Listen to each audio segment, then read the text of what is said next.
Hallelujah. The Lord is good all the time. God bless you in the name of Jesus. Lórúkọ Jésù àjọ máa rí àánú gbà. This is the time of hour of solution. Hour of solution ni ibi tí Ọlọ́run ti máa dá sọ̀rọ̀ èmi àti ẹ̀yin. Ní kọ́kọ́kọ́ ká tó gbàdúrà. Ẹ jẹ́ kọ́kọ́ sọ àwọn nǹkan tí ẹ̀mí fi sí mi lọ́kàn, tí ẹ̀mí mọ́ fi sí mi lọ́kàn. Ká jọ sọ. Lórúkọ Jésù, ìwọ tó ń wò mí yìí ó máa rí àánú gbà o. Lórúkọ Jésù, ó máa kọrin tuntun o. Lórúkọ Jésù, ọ̀rọ̀ rẹ máa dayọ̀ o. Lórúkọ Jésù, ìgbédìde òjijì ìwọ gangan dẹ̀ ló kàn o. A máa rí àánú gbà. Ògo ni fún Jésù lókè ọ̀run. I want to talk about our name. I'm talking about our name. Ó ní mo fẹ́ sọ orúkọ wa, orúkọ tán sọ wá. Mo ti sọ̀rọ̀ nípa ẹ̀rí. Kí ni orúkọ? Orúkọ jẹ́ ohun tí ayé fi ń dá àyàn mọ̀. Tó máa fọ pa ẹ mọ̀ bí gbogbo wa ṣe jẹ́ èèyàn náà ní àbọ̀dá pupa yẹn, bọ̀dá pupa pọ̀. Àti dúdú yẹn, àti dúdú pọ̀. But how can we know àti dúdú? How can we know who we are talking about? His name, orúkọ. Orúkọ ní ipa nínú ayé ẹ̀dá gan. Ó mo dẹ̀ fẹ́ ohun tí ẹ̀mí mọ́ dẹ̀ fi sí mi lọ́kàn wípé kí n sọ fún àwọn ènìyàn pé ká gbàdúrà pé Olúwa yí orúkọ mi padà. Olúwa yí orúkọ mi padà. It may be a spiritual name you bear. Or orúkọ tó ń sọ yẹn o nílò láti fi nǹkan kan kún àbí o nílò láti yọ nǹkan kan kúrò kó lè ṣe kíni kó lè mú ìlérí àti májẹ̀mú ṣẹ nínú ayé ẹ̀dá. Hallelujah. Ohun tó fi lè jẹ́ kó wà nínú Bíbélì tí Olúwa sọ nípa orúkọ, ó change orúkọ Abraham sí Abrahamu, Sarah sí Sarah. Ó change orúkọ Simon sí Peter. So that means it's very, very important. Jábésì ìgbà tí orúkọ rẹ̀ tó yí padà ní ẹ̀gún orí rẹ̀ tó kúrò. Do you get what I'm saying now? Do you get what I'm saying now? Tó bá lọ sí ìwé Genesis orí ìkọkàndínlógún, go and read it. You will see how God changed the name. Olúwa change orúkọ Israelites. He changed their name. Lórúkọ Jésù, mi ò mọ orúkọ tó ń jẹ́ o. Mi ò mọ orúkọ tó ń jẹ́ tí ò jẹ́ kí ire ó wá ọkàn. Lónìí orúkọ rẹ yí padà. Lórúkọ Jésù, Olúwa yí orúkọ rẹ padà. Àwọn orúkọ we were talking about èèyàn kan sọ̀rọ̀ pé orúkọ dẹ̀ ṣe pàtàkì. Mo ní yes, mo ní the Holy Spirit has been telling me that I should tell people to pray about that. Olúwa yí orúkọ mi padà. Ẹ̀mí mímọ́ yí orúkọ mi padà. Your name has to be changed. Your name determines where you are going. Your name determines what you carry. Lórúkọ Jésù, ìwọ tó ń jẹ́ orúkọ kan tó jẹ́ pé kò bá àyànmọ́ rẹ mu. Orúkọ ẹlòmíì kò bá style ẹ mu. I think you get what I'm saying. Orúkọ ẹlòmíì kò bá àyànmọ́ ẹ mu. Kò lọ pẹ̀lú ó ń tako àyànmọ́, ó tako nǹkan tó gbèrú wá láti ọ̀run wá. Lórúkọ Jésù, ó ní orúkọ kan tí Ọlọ́run fẹ́ kó jẹ́ lónìí ọ̀run fi hàn ẹ́. Lórúkọ Jésù, ó yá lọ jẹ́ orúkọ náà. Èyí wá mú mi lọ sí orílẹ̀-èdè Nàìjíríà. Èyí mú mi lọ sí orílẹ̀-èdè yìí. A nílò láti gbàdúrà. Olúwa jẹ́ kí orúkọ ìlú yìí kó gba orúkọ tuntun. And how can this happen? Báwo ni èyí ṣe lè ṣẹlẹ̀ mà? Báwo ló ṣe lè ṣẹlẹ̀ sà? Mo ní àwọn ìjálù kò lè dédé ṣẹlẹ̀ tí ò bá nídìí. Àwọn nǹkan kan ò lè dédé máa ṣẹlẹ̀ tí ò bá nídìí. Àwọn àgbà wá ní kíní kò ń dédé jẹ́ kúmọ́lú. I am telling you the fact.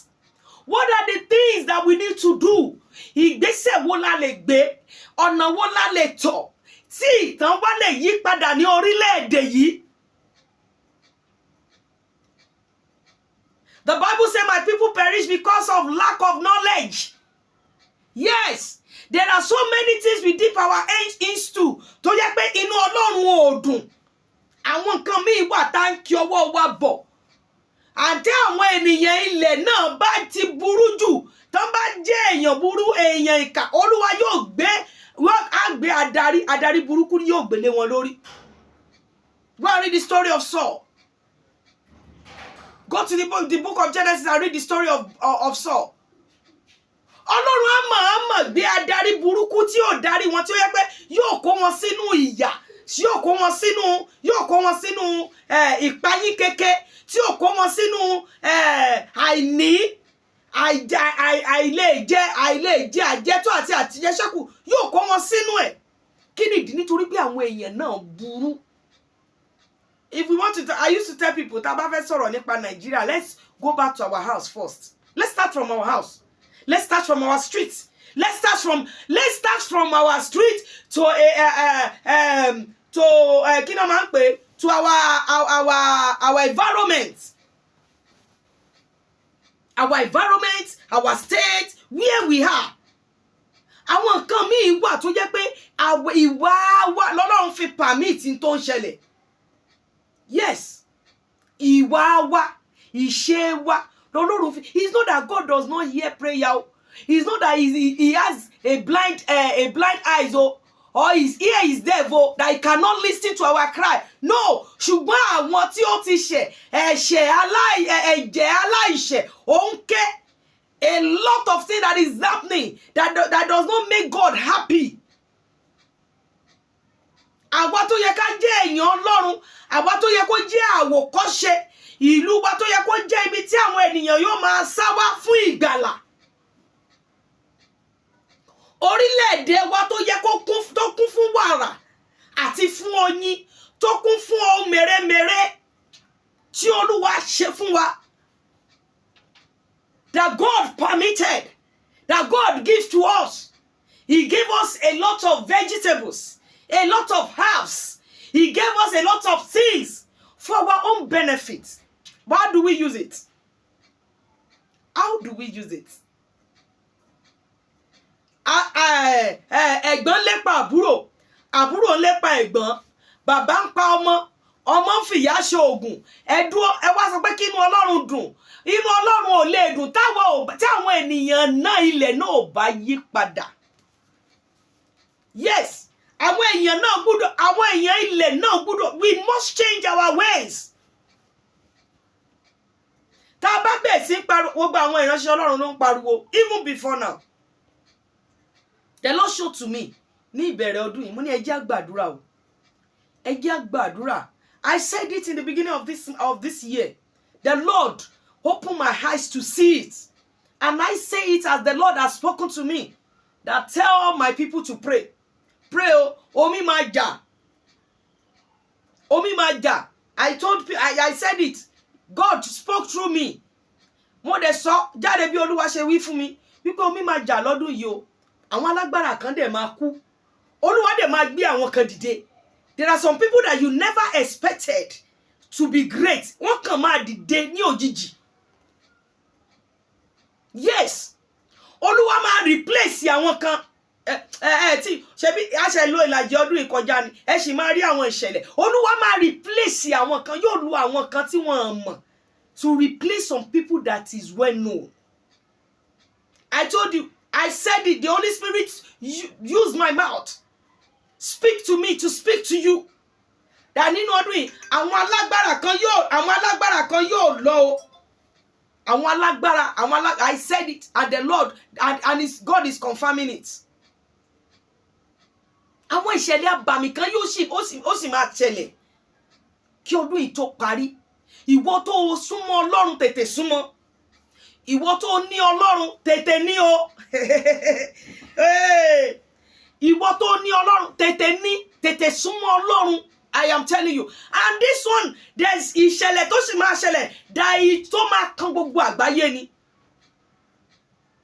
Tó máa kan gbogbo àgbáyé. It may not be too loud.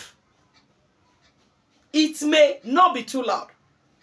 But I saw that something happened. Tó dẹ̀ ṣe kíni tó kan àgbáyé. Tó kan àgbáyé. Let us be prayerful. This country needs prayer. Ìlú tó ti jáde wá, ó nílò àdúrà. Àdúgbò tó wà, ó nílò àdúrà. Ilé rẹ, ó nílò àdúrà. Ìwọ fúnra rẹ, ó nílò àdúrà. Ohun tí Olúwa ní kẹ́ sọ, Olúwa yí orúkọ wa padà. Give us a new name. rebuild us to our beat. We need a new Nigeria. And how can we have a new Nigeria? It's for the people there to what? To repent from their evil ways. Yes. I told somebody, money tele, money be, then your ba ta ìdọ̀tí tí ẹ sí mi lára, mo máa gbọ́nù. These days I just see that if people are just saying, I'm just saying, well, it is well. Ṣé àjẹ́ ká máa gbàdúrà? How that is it? So Ọlọ́run kò sóhun tọ́lọ́run ò lè yí padà. I do tell people, if God can even change me, kò sẹ́ni tọ́lọ́run ò lè yí padà. I am telling you the fact. Kò sí ohun tí Ọlọ́run ò lè ṣe, kò sí ohun tí Ọlọ́run ò lè yí padà. Àfi eléyìí tí ò bá ìṣe tán láti ṣe. I hope you get me. So I'm gonna pray for you. Àdúrà méje la máa gbà. Mẹ́rin máa jẹ́ fún personal wa, mẹ́ta máa jẹ́ fún orílẹ̀-èdè yìí. Àwọn kan sì máa rí àánú gbà o. Mo ní láàárín àwọn òṣèré ẹ jẹ́ gbàdúrà kí ìràwọ̀ ńlá má jábọ́. The Lord said I should say it. Ó dà mo sọ ní January àbí first week. Mo ní ẹ jẹ́ ká gbàdúrà. Ẹ jẹ́ gbàdúrà dáadáa kí ìràwọ̀ ńlá kan kó má jábọ́. Yes. Then àwọn kan tá ti mú pamọ́, Olúwa máa gbé wọn jáde with full force ni. Àwọn kankan yóò ṣẹlẹ̀ tí wọ́n ò dẹ̀ fi ọwọ́ agbára dìde. So we are going to pray about that. Àdúrà tí mo fẹ́ kó gbà fún ìwọ ni. Ó máa pariwo orúkọ Jésù lẹ́ẹ̀kan tó. Ẹ̀mí mímọ́, Olúwa dìde nínú àánú rẹ̀. Ohun tó yẹ kó fi kún orúkọ mi tí máa fi rí àánú gbà. Ohun tó yẹ kó yọ kúrò nínú orúkọ mi tí ìran mi yóò fi ṣẹ. Tí àlárẹ̀rẹ̀ mi yóò fi wá sí ìmúṣẹ. Ó yá lónìí, Olúwa bẹ̀ sí máa ṣe. Ó yá. Orúkọ Jésù. Ẹ̀mí mímọ́, Olúwa o, gbogbo tó wà ní orúkọ mi, ètò yẹ kó yọ kúrò, ètò wà lórúkọ mi, ètò yẹ kó fi sí. Ó yá, máa ṣe, Olúwa ṣe, Jésù. Olúwa wa. Àmín. Pariwo orúkọ Jésù lẹ́ẹ̀kan tó. Olúwa tú orúkọ mi mọ́. Remold my name to what you want me to be. Ẹlòmíì, ohun tá a fẹ́ jẹ́, ohun tá a fẹ́ dà là ń rò. Ṣùgbọ́n ohun tí Ọlọ́run fẹ́ ká jẹ́ gan tó fẹ́ ká dà àárò yẹn. Olúwa, what do you want me to become? Because the Bible says, my ways are not your ways. Oh. The ways of the Lord is different to the way we think. I hope you hear me now. Ó máa pariwo níbi tó wà. Olúwa, ohun wo ló fẹ́ kí n dà? Àrà wo ló fẹ́ kí n jẹ́ láyé? Olúwa jọ̀ọ́. Ohun tó ta mọ́ orúkọ mi tí ò jẹ́ ń dára tó fẹ́ kí n dá. Olúwa bá mi yọ kúrò. Lọ́dẹ̀ wá orúkọ Jésù. Ẹ̀mí mímọ́ o. Ohun tó wà lórúkọ mi tí ò gbà kí n dára tó fẹ́ kí n dá. Olúwa yọ kúrò. Olúwa yọ kúrò. Olúwa yọ kúrò. Olúwa yọ kúrò. Jésù. Olúwa wa. Àmì torí kò sí àkókò. Mo fẹ́ ká sáré gbàdúrà yẹn. Ẹlẹ́ẹ̀kẹta rèé. Sáré pariwo. Olúwa dá ọwọ́ lé mi. Dáwọ́ lé àyànmọ́ mi kó tú mi mọ́. Olúwa tú mi mọ́. Ìwọ ni amọ̀kòkò àgbáyé. Olúwa jọ̀ọ́ tú mi mọ́. Ó yá. Orúkọ Jésù. Ẹ̀mí mímọ́ o. Olúwa tú ayé mi mọ́. Olúwa dáwọ́ lé mi. Tú ayé mi mọ́. Tú iṣẹ́ mi mọ́. Tú ògo mi mọ́. Tú ayé àwọn ọmọ mi mọ́. Olúwa tú iṣẹ́ ìránṣẹ́ mi mọ́. Too much to your taste, Olúwa. Mold it to your taste. In Jesus' mighty name we pray. Amen. Bá mi sáré gba eléyìí. Pariwo orúkọ Jésù lẹ́ẹ̀kan tó. Olúwa jẹ́ orúkọ mi orí àánú gbà. When your name is attached with mercy, anywhere you go, you find mercy. Yes, when your name is attached with mercy. Olúwa jẹ́ kí orúkọ mi jẹ́ kó fa àánú. Olúwa fi àánú kún orúkọ mi. Wọ́n ní hashtag mercy. Olúwa jẹ́ kí àánú jẹ́ kó wà nínú orúkọ. Orúkọ Jésù. Ẹ̀mí mímọ́ fi àánú gbé orúkọ mi. Olúwa fi àánú gbé orúkọ mi. Jẹ́ kí àánú wà ní orúkọ mi. Jésù. Olúwa wa. àmín.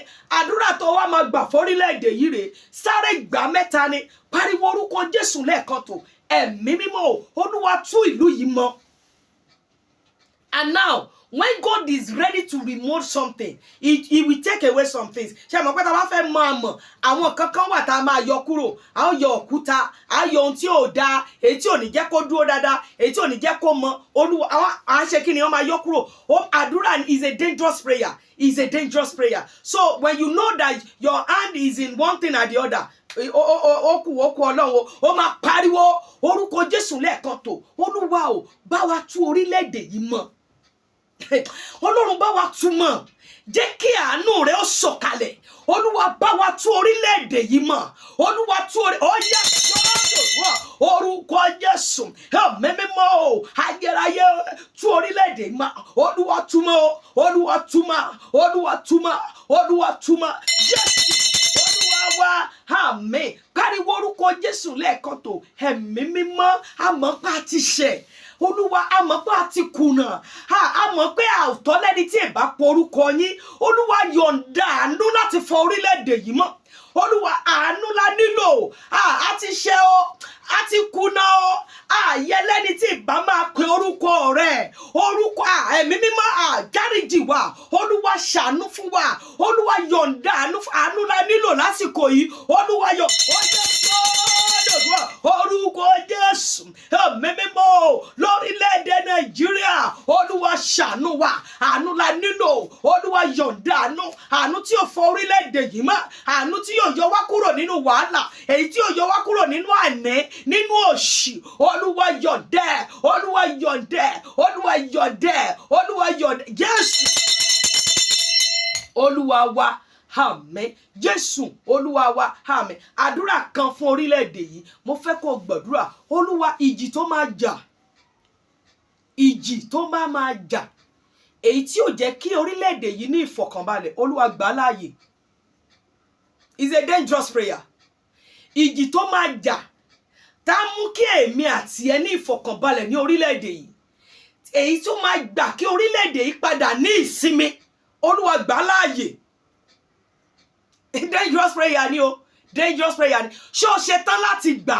Olúwa porúkọ Jésù lẹ́ẹ̀kan tó, ẹ̀mí mímọ́ o, ìjì tó bá máa jà tí orílẹ̀-èdè yìí máa fi bọ́ lọ́wọ́ ogun, èyí tó máa fi bọ́ lọ́wọ́ àìní, èyí tó máa fi bọ́ lọ́wọ́ òṣì, èyí tó máa fi bọ́ lọ́wọ́ àìríjẹ àìríná, èyí tó máa fi bọ́ lọ́wọ́ làálàá, èyí tó máa tún economic wa ṣe, èyí tó máa tún orílẹ̀-èdè yìí ṣe. Olúwa gbé ìjì náà láàyè. Orúkọ Jésù. Ẹ̀mí mímọ́ Olúwa gba ìjì láàyè lórílẹ̀-èdè yìí. Ìjì èyí tí yóò jẹ́ kí orílẹ̀-èdè yìí bọ́ lọ́wọ́ ogun, tó máa jẹ́ kí orílẹ̀-èdè yìí bọ́ lọ́wọ́ àìní, tó máa jẹ́ kó bọ́ lọ́wọ́ òṣì, tó máa jẹ́ káwọn àwa tó wà nínú rẹ̀ máa ní fọkànbalẹ̀. Ó yá gba ìjì náà láàyè o. Ìjì tí yóò kó, tó máa kó ẹ̀ṣẹ̀, tó máa kó ìdààmú lọ, èyí tó máa kó wàhálà lọ, tó máa kó àwọn tó ń dà wá láàmú lọ. Ó yá gbà láàyè. Olúwa gbà láàyè. Olúwa gbà láàyè. Jésù Olúwa wa, àmín. Mo dúró, mi ò dá dúró, mo sọ̀rọ̀, mi ò dá sọ̀rọ̀. Mo kí ẹnu bọ ẹ̀jẹ̀ Jésù, mo fi pa á ní àṣẹ. Àní ohun tó máa ṣẹlẹ̀ tí orílẹ̀-èdè yìí máa fi bọ́ lọ́wọ́ wàhálà, lórúkọ Jésù Olúwa gbà láàyè. Àní ohun tó máa ṣẹlẹ̀, ìṣẹ̀lẹ̀ tó máa ṣẹlẹ̀. Arábìnrin kan Ẹ́sítérì ọ̀rẹ́ mi, ó ní ìṣẹ̀lẹ̀ táṣẹ tí máa fi gòkè bàbá tètè jẹ́ ó ṣẹ o. Ìṣẹ̀lẹ̀ táṣẹ tí máa fi gòkè bàbá tètè jẹ́ ó wáyé. Ìṣẹ̀lẹ̀ táṣẹlẹ̀ tí ayé mi máa fi bọ́ lọ́wọ́ ogun, torílẹ̀-èdè yìí máa fi bọ́ lọ́wọ́ wàhálà, èyí tó máa fi bọ́ lọ́wọ́ àìní, tó máa fi jẹ́ kí àwọn èèyàn orílẹ̀-èdè yìí ní ìsinmi.